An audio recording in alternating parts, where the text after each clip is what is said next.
Avec G20 en maths, il n'y a jamais de problème, mais que des solutions. Nous allons présenter ici les notions à retenir sur les probabilités conditionnelles. Donc, soit A et B, deux événements, on peut représenter par un arbre pondéré les probabilités suivantes lorsqu'on connaît B ou B bar lorsque A est réalisé. Donc en fait, c'est l'arbre de probabilité classique que vous connaissez. Donc sur la première branche, on a P de A et puis là on a P de A bar. Sur la deuxième branche ici, c'est les valeurs qu'on appelle P de B sachant A, P de B bar sachant A. Ici c'est P de B sachant A bar. Ici c'est P de B bar sachant A bar. Et en sortie, d'accord, là c'est P de A inter B, donc c'est l'événement A et B qui s'est réalisé. Ici c'est l'événement A et B bar qui s'est réalisé. Et ainsi de suite pour ceux qui sont en dessous. Et donc, ce qu'il faut retenir, c'est que si on veut calculer l'événement P de A et B, en fait, c'est le chemin qui passe par A et qui passe par B. C'est pour ça que P de A inter B, c'est P de A fois P de B sachant A.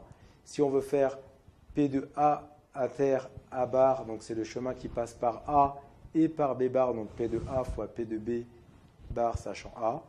Si on veut calculer P de A bar inter B, donc c'est le chemin qui passe par A bar et le chemin qui passe par B, donc c'est P de A bar fois P de B sachant A bar.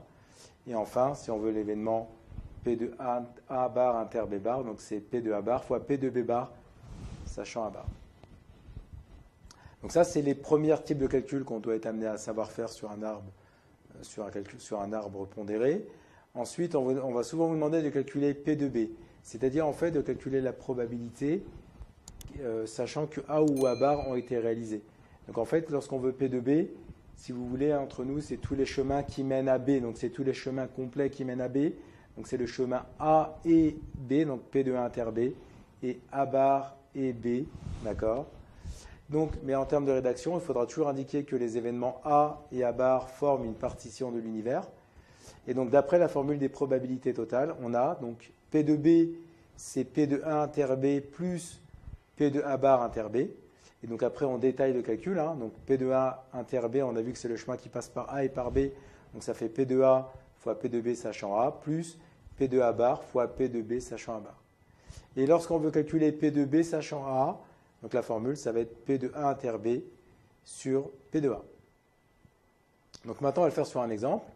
Donc une classe est composée de 60% de garçons, dont 90% sont droitiers, et de plus 95% des filles sont droitières.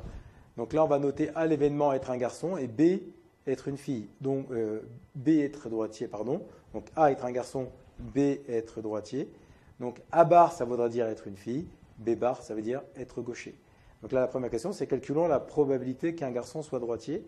Donc là, on va commencer par traduire l'arbre. Donc en fait, ici, en noir, vous voyez les valeurs qui sont dans l'énoncé. Donc 60% sont des garçons, donc on met 0,6 ici.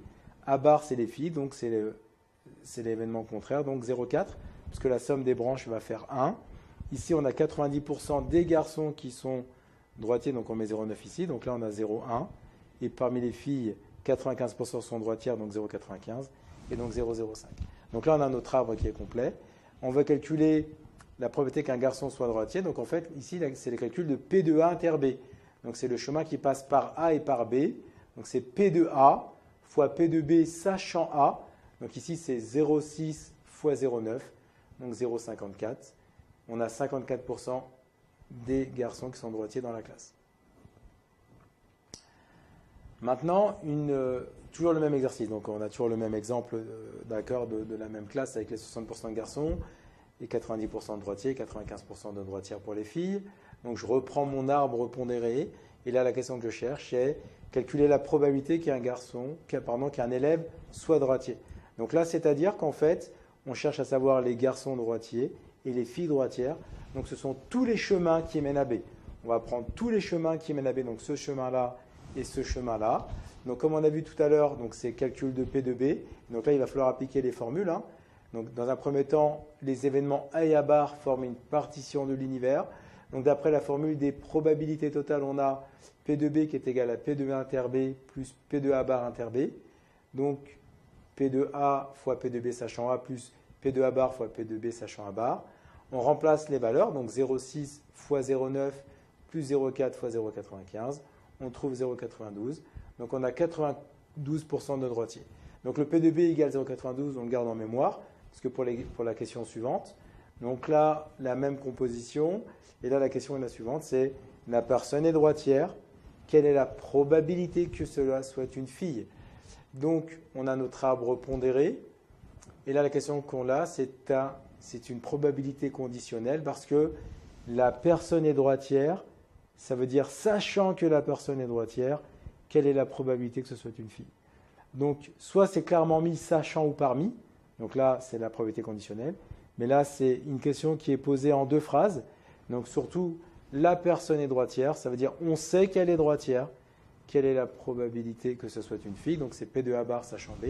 Donc on applique la formule donc P de A bar inter B sur P de B. Le P de B, on l'a vu que c'était égal à 0,92. Donc on remplace. P de A bar inter B, donc c'est le chemin qui passe par A bar et par B. 0,4 fois 0,95. On trouve 0,41. Donc parmi les droitiers, on a 41% de filles.